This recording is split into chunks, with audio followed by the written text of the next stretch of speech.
Стрес, висок крвен притисок, но и незадоволство од работата имаат над половина од вработените во македонските затвори.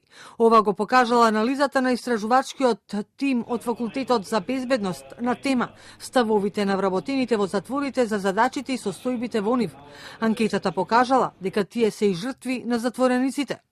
Ако третман на осудените лица, нели, а со тоа и намалување на повторот, една од многу важните задачи на општеството, како таа функција општествена ќе ја сработат луѓе кои што се вака многу незадоволни од работата, кои што се чувствуваат неценети, недоволно платени, недоволно вреднувани и воопшто, нели, на некој начин маргинализирани од општеството. За да се надмине ваквата состојба, истражувачите предлагаат едукација на персоналот, стратегии за решавање на судиви на мирен начин, но и лекар-психолог за надминување на штетните последици од малтретирањето на работниците од страна на затворениците.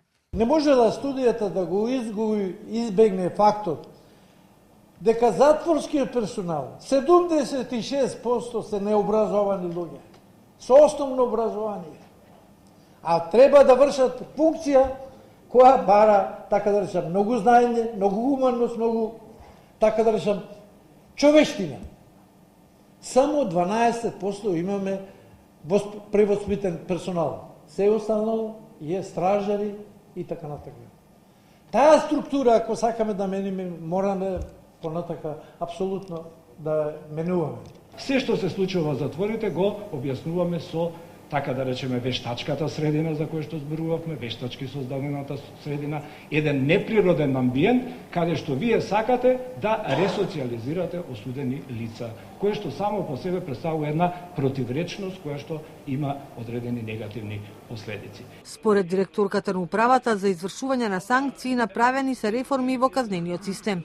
Истражувањето е спроведено на 188 вработени во затворите Идризо во Струмица и стражниот затвор Шутка во Скопје. Повеќе од половината или 55,2% од испитаните одговориле дека постои корупција во нивната установа.